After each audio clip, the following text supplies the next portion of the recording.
Hello students. तो आज का हमारा पहला टॉपिक है पैरेलल लाइंस एंड ट्रांसवर्सल। तो पैरेलल लाइन हम पिछले वीडियो में सीख चुके हैं। ऐसी लाइनें जो एक दूसरे को इंटरसेक्ट नहीं करती हैं उन्हें हम कह देते हैं पैरेलल लाइंस। ओके, जैसे कि ये दो लाइन है। तो अब हम समझेंगे ट्रांसवर्सल को।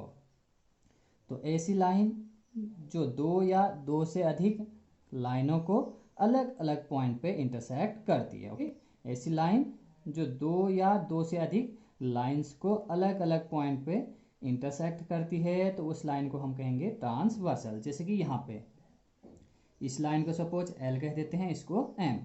ओके, और ये कोई लाइन है एन, तो ये लाइन एन लाइन एल और एम को अलग अलग पॉइंट्स पे इंटरसेक्ट कर रही है। तो इसी लाइन एन को हम कहेंगे, ओके, इस लाइन एन को हम कह देंगे ट्रांसवर्सल। तो हम लिख सकते हैं a line that intersect a line that intersects two or more lines at different points. Okay, at different points is called transversal. Okay, is called transversal.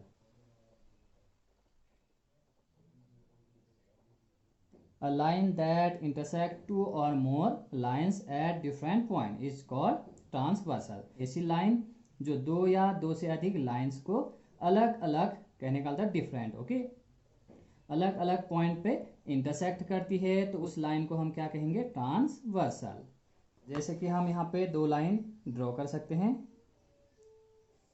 एक लाइन ये है और एक लाइन ये। ओके, यहाँ पर हमने दो लाइन ड्रॉ की है और ये दोनों लाइन पैरेलल हैं। सपोज दैट इसको कह लेते हैं एल और ये है आपका लाइन एम। तो ये थर्ड लाइन है, इसे कह देते हैं एन। तो लाइन एन लाइन एल और लाइन एम को अलग अलग पॉइंट पे इंटरसेक्ट कर रही है तो इस लाइन एन को हम कहेंगे ट्रांसवर्सल। ओके, तो ऐसी लाइन जो दो या दो से अधिक लाइंस को अलग अलग पॉइंट पे इंटरसेक्ट करती है तो उस लाइन को हम क्या कहेंगे? ट्रांसवर्सल। अब यहाँ पे अलग अलग एंगल बन रहे हैं, जैसे कि ये, इसको हम नाम दे देते हैं एंगल 1। बहुत सारे यहाँ पे एंगल बन रहे हैं। ये हो गया एंगल 1, इसे हम 2 कह सकते हैं, इसे हम 3 कह देते हैं और इसे 4। इसी तरह यहाँ पे भी एंगल बनी हुई हैं। सपोज दैट इसको कह रहे हैं 5, this is 6, this is 7 and this is 8। तो यहाँ पे बहुत सारी एंगल बनी हुई हैं तो इन एंगलों को कुछ ना कुछ नाम दिया जाता है। जैसे कि ये लाइन एल के ऊपर बनी हुई है एंगल 1 और एंगल 2, और यहाँ पे लाइन एम के नीचे साइड दो एंगल बनी हुई हैं, एंगल 7 और एंगल 8। तो ये बाहर साइड बनी हुई एंगल है। एंगल 1 और एंगल 2 लाइन एल के बाहर साइड है और इसी तरह एंगल 7 और एंगल 8 लाइन एम के बाहर साइड है। Okay, outer angle. तो इन एंगल को हम कह देते हैं एक्सटीरियर एंगल। ओके, क्या नाम कहेंगे इनका? Exterior angle. Exterior angles. तो एक्सटीरियर एंगल कौन कौन से हैं? एंगल 1, क्योंकि ये बाहर साइड है लाइन एल के बाहर साइड, और ये दो एंगल 7 और 8 लाइन एम के बाहर साइड हैं। ठीक, तो इनको हम कहेंगे एक्सटीरियर एंगल। तो एंगल 1, एंगल 2, एंगल 7 और एंगल 8, इनको हम कह देंगे एक्सटीरियर एंगल। इसी तरह से लाइन एल के अंदर साइड है एंगल 4 और एंगल 3। ओके, इसी तरह एंगल 6 और एंगल 5 लाइन एम के अंदर साइड है। ठीक, तो इनको हम कहेंगे interior angles.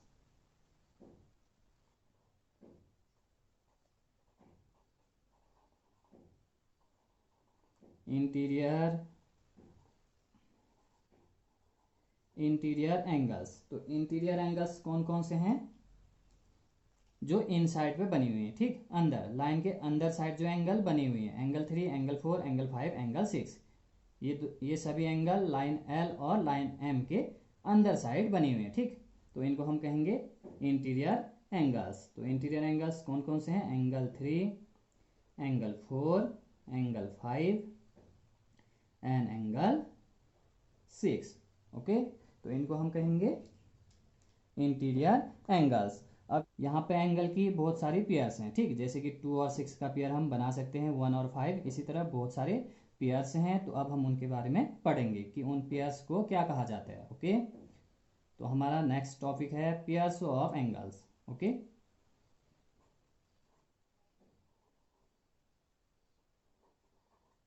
Pairs pairs of angles. Angle के पेयर के बारे में अब हम पढ़ेंगे कि किन पेयर्स को क्या क्या नाम दिया जाता है। तो सबसे पहला पेयर है करस्पॉन्डिंग एंगल्स।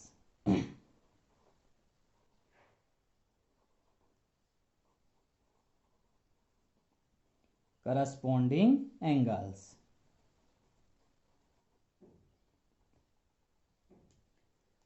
तो समझते हैं कि किन एंगल के पेयर्स को करस्पॉन्डिंग एंगल्स कहा जाता है।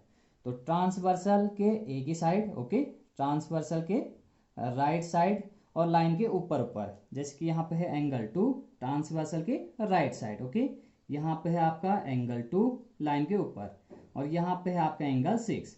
तो ट्रांसवर्सल के सेम साइड लाइन के ऊपर ऊपर, ठीक, ट्रांसवर्सल के सेम साइड और लाइन के ऊपर ऊपर जो एंगल बनी हुई हैं इनको हम कहेंगे करस्पॉन्डिंग एंगल्स। ओके, तो हम पेयर बनाएंगे 2 और 6 का। तो आप यहाँ पे लिखोगे फर्स्ट पेयर है एंगल 2 एंड एंगल 6। इसी तरह ट्रांसवर्सल के लेफ्ट साइड लाइन के ऊपर ऊपर जो एंगल बनी हुई हैं उनको हम कहेंगे करस्पॉन्डिंग एंगल्स। जैसे कि ये ट्रांसवर्सल, ये वाली लाइन है आपका, यहाँ पे इसके लेफ्ट साइड लाइन के ऊपर यहाँ पे है आपका एंगल 1 और यहाँ पे है आपका एंगल 5, ओके, सेम डायरेक्शन में। तो इन्हें हम कहेंगे करस्पॉन्डिंग एंगल। तो सेकंड पेयर आ गया हमारे पास। सेकंड पेयर है एंगल 1 एंड एंगल 5 का, एंगल 1 एंड एंगल 5। इसी तरह से इस साइड और देख लेते हैं। ट्रांसवर्सल के राइट साइड लाइन के नीचे नीचे यहाँ पे है आपका एंगल 3 और यहाँ पे है आपका एंगल 7। तो ये दोनों भी हुए करस्पॉन्डिंग एंगल। तो हम लिख सकते हैं third pair angle 3 and angle 7। इस पेयर को भी हम कहेंगे करस्पॉन्डिंग एंगल। इसी तरह से ट्रांसवर्सल के लेफ्ट साइड और लाइन के नीचे नीचे पे, जैसे कि यहाँ पे है लाइन एल के नीचे साइड, ठीक, ये वाली है आपकी लाइन एल, इसके नीचे साइड बना हुआ है यहाँ पे एक एंगल 4, ठीक, ट्रांसवर्सल के लेफ्ट साइड हम देख रहे हैं अभी, यहाँ पे है आपका एंगल 4 और यहाँ पे है आपका एंगल 8, ओके, दिस एंगल। तो इस पेयर को भी हम कहेंगे करस्पॉन्डिंग एंगल। तो हम लिख सकते हैं चौथा पेयर एंगल 4 एंड एंगल 8, इसे भी हम कह देंगे करस्पॉन्डिंग एंगल्स। तो करस्पॉन्डिंग एंगल्स आपस में इक्वल होते हैं, ओके, करस्पॉन्डिंग एंगल्स क्या होते हैं? आपस में इक्वल होते हैं। जितने भी पेयर बनी हुई हैं ये सब आपस में इक्वल होंगे। तो हम लिख सकते हैं angle 2 equal to angle 6, okay, इसी तरह से angle 1 equal to angle 5, angle 3 equal to angle 7 और एंगल 4 इक्वल टू एंगल 8। तो करस्पॉन्डिंग एंगल्स क्या होते हैं? आपस में इक्वल होते हैं। Angle 2 equal to angle 6, angle 1 equal to angle 5, angle 3 equal to angle 7 and angle 4 equal to angle 8। ये हो गया आपका फर्स्ट पेयर। अब हम पढ़ेंगे अल्टरनेट इंटीरियर एंगल्स।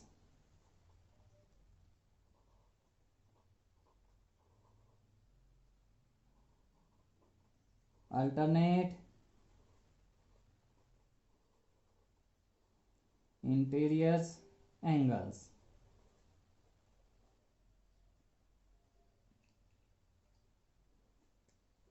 तो एंगल 4 और एंगल 6 को हम कहेंगे alternate interior angles. Interior angles थोड़ी देर पहले हमने बताया था लाइन के इनसाइड, ओके, लाइन के अंदर साइड जो एंगल बनी हुई हैं उनको हम कहेंगे इंटीरियर एंगल्स, जैसे कि angle 3, angle 4, angle 5, angle 6, okay. तो यदि हम 4 और 6 का पेयर बना दें तो इसे हम कहेंगे alternate interior angle, okay. Opposite side पे हैं, एक है आपका ट्रांसवर्सल के लेफ्ट साइड, एक है आपका ट्रांसवर्सल के राइट साइड पे। तो 4 और 6 को हम कहेंगे अल्टरनेट इंटीरियर एंगल। तो फर्स्ट पेयर है आपका angle 4 and angle 4 and angle 6। This is first pair of alternate interior angles, okay. Second pair angle 3 और एंगल 5, ठीक। ये दोनों भी इंटीरियर एंगल हैं और इन्हें हम क्या कह देंगे, alternate interior angle, okay. Angle 3 and angle 5। Alternate interior angle को हम कुछ इस तरह से भी समझते हैं।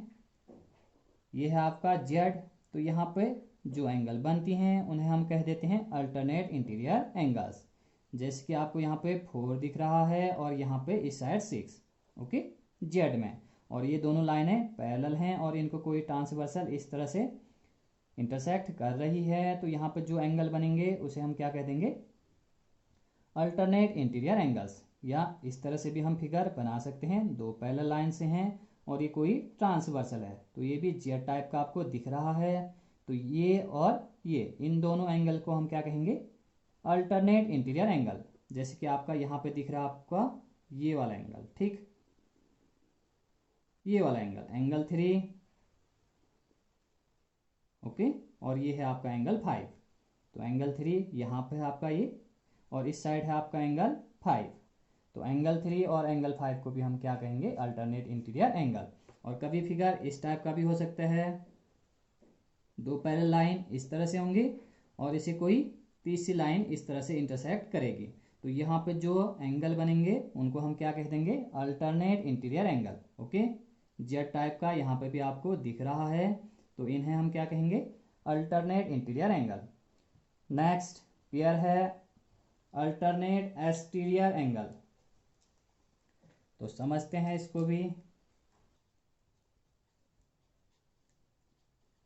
Alternate exterior angles.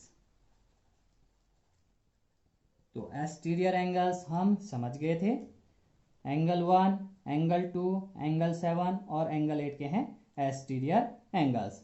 तो अब यहाँ पे हम पेयर बनाएंगे, एंगल 1 और एंगल 7 अलग अलग डायरेक्शन पे हैं, ओके। एक है आपका लेफ्ट साइड, एक है आपका राइट साइड। तो एंगल 1 और एंगल 7 को हम कहेंगे alternate exterior angle. First pair है एंगल 1 एंड एंगल 7। तो 1 और 7 को हम क्या कहेंगे, अल्टरनेट एक्सटीरियर एंगल, ओके। इसी तरह 2 और 8 भी क्या हैं, एक्सटीरियर एंगल हैं, ओके। हमने यहाँ पर पेयर बनाया 1 और 7 का, ठीक। तो इसे हमने क्या कहा, अल्टरनेट एक्सटीरियर एंगल। इसी तरह हम पेयर बनाएंगे 2 और 8 का, जो कि आपको यहाँ पे दिख रहा है, this is angle 2 and this is angle 8। तो इन दोनों का पेयर बनाएंगे तो इसे क्या कह देंगे हम, अल्टरनेट एक्सटीरियर एंगल। तो सेकंड पेयर है एंगल 2 एंड एंगल 8, ओके। और यहाँ पर आपको लिखना है अल्टरनेट इंटीरियर एंगल्स भी आपस में इक्वल होते हैं, जैसे कि करस्पॉन्डिंग एंगल आपस में इक्वल हो रहे थे, उसी तरह से अल्टरनेट इंटीरियर एंगल्स भी आपस में इक्वल होंगे। तो हम लिखेंगे एंगल 4 इक्वल टू, हम लिखेंगे एंगल 4 इक्वल टू एंगल 6। इसी तरह हम लिखेंगे angle 3 equal to angle 5। Alternate interior angles क्या होते हैं, आपस में इक्वल। इसी तरह से अल्टरनेट एक्सटीरियर एंगल्स भी क्या होते हैं, आपस में इक्वल। 1 और 7 को हम कहेंगे अल्टरनेट एक्सटीरियर एंगल्स और ये आपस में क्या होंगे, इक्वल। तो हम लिख सकते हैं एंगल 1 इक्वल टू एंगल 7, और हम लिख सकते हैं angle 2 equal to angle 8। Next pair है, फर्स्ट पेयर हमने आपको बताया करस्पॉन्डिंग एंगल्स, सेकेंड हमने आपको बताया अल्टरनेट इंटीरियर एंगल्स, थर्ड है आपका अल्टरनेट एक्सटीरियर एंगल। एक और पेयर है, इसको भी समझ लेते हैं। वर्टिकली अपोजिट एंगल्स, ये हम पहले भी पढ़ चुके हैं। वर्टिकली अपोजिट एंगल्स, जब दो लाइंस आपस में इंटरसेक्ट करती हैं तो वहां पे हमें वर्टिकली अपोजिट एंगल दिखने को मिलता है। ठीक, जैसे कि ये इस वाले एंगल और इस वाले एंगल को हम कहेंगे वर्टिकली अपोजिट एंगल, और ये दोनों एंगल आपस में इक्वल भी होते हैं, सेम। इस वाले एंगल को और इस वाले एंगल को भी हम क्या कहेंगे, वर्टिकली अपोजिट एंगल, और ये दोनों भी क्या हुए आपस में इक्वल। तो यहाँ पे कौन कौन से एंगल वर्टिकली अपोजिट हैं, एंगल 2 इक्वल टू एंगल 4, ठीक, एक दूसरे के आमने सामने हैं। इसी तरह एंगल 1 और एंगल 3 के हैं वर्टिकली अपोजिट एंगल्स। ओके, तो यहाँ पर हम वर्टिकली अपोजिट एंगल्स के पेयर बना सकते हैं, angle 2 and angle 4, this is first pair. Second pair बनेगा एंगल 1 इक्वल टू एंगल 3। इसी तरह यहाँ पे भी कुछ पेयर्स बन रही हैं वर्टिकली अपोजिट एंगल के, एंगल 6 और एंगल 8 वर्टिकली अपोजिट एंगल होंगे, आमने सामने हैं। ओके, और एंगल 5 और एंगल 7 भी वर्टिकली अपोजिट एंगल हैं। तो हम लिख सकते हैं third pair, angle 6 equal angle 6 and angle 8, और फोर्थ पेयर बनेगा एंगल 5 एंड एंगल 7। तो वर्टिकली अपोजिट एंगल्स के ये कुछ पेयर हैं, यहाँ पर हम एंड लिखेंगे। Okay, angle 1 and angle 3। तो वर्टिकली अपोजिट एंगल्स के ये कुछ पेयर्स हैं, और ये पेयर्स आपस में क्या होते हैं, इक्वल होते हैं। वर्टिकली अपोजिट एंगल्स आपस में इक्वल होते हैं।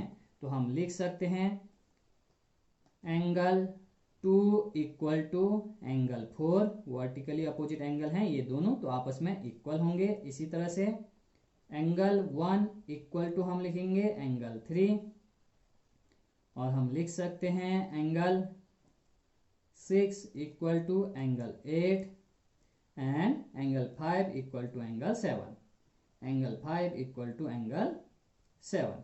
ये सभी क्या हैं, वर्टिकली अपोजिट एंगल।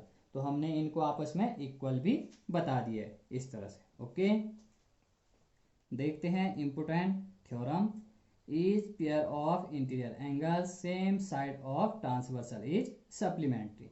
तो ट्रांसवर्सल के सेम साइड जो पेयर हैं इंटीरियर एंगल के, वो क्या होंगे, सप्लीमेंट्री। कहने का मतलब है कि एंगल 4 और एंगल 5 का सम कितना होगा, 180 डिग्री। इसी तरह से एंगल 3 और एंगल 6 का सम भी क्या होगा, 180 डिग्री। ओके, सप्लीमेंट्री का मतलब है कि एंगल का सम कितना होना चाहिए, 180 डिग्री।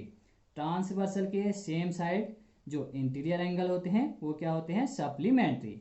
इन दोनों का सम 180 डिग्री और इन दोनों का सम भी कितना, 180 डिग्री।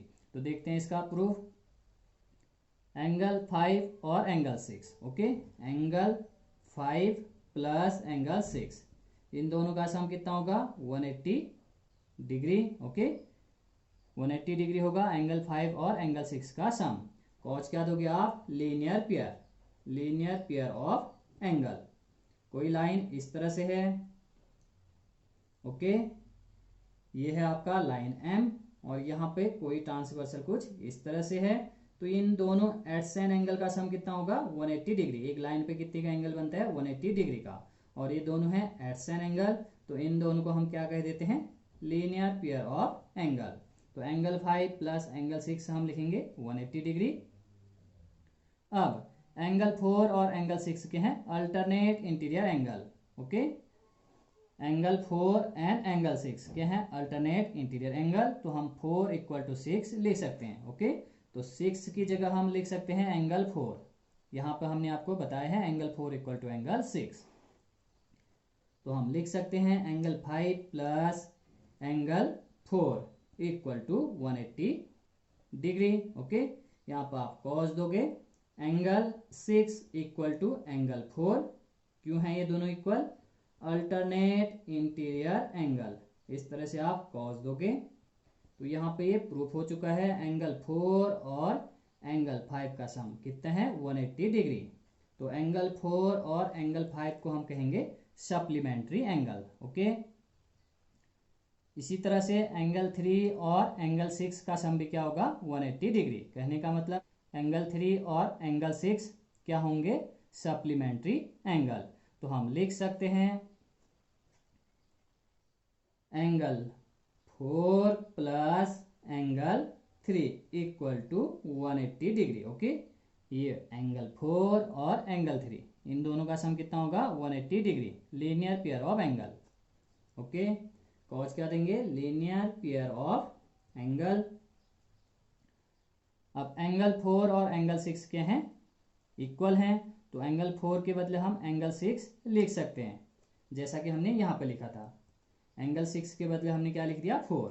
वैसे यहाँ पे भी हम चेंज करेंगे, एंगल 6 ये है एंगल 4, तो इसकी जगह हम लिख सकते हैं angle 6 plus angle 3 equal to 180 degree. कॉस दोगे आप यहाँ पे angle 4 equal to angle 6। Okay, ये दोनों क्या हैं? Alternate interior angle. ठीक, तो इस तरह से एंगल 3 और एंगल 6 का सम कितना हो गया? 180 डिग्री। तो हम कह सकते हैं कि each pair of interior angle same side of transversal is supplementary. Transversal के सेम साइड इंटीरियर एंगल्स के जो पेयर होते हैं वो क्या होते हैं? सप्लीमेंट्री। कहने का मतलब इनका सम कितना होता है? 180 डिग्री। ओके।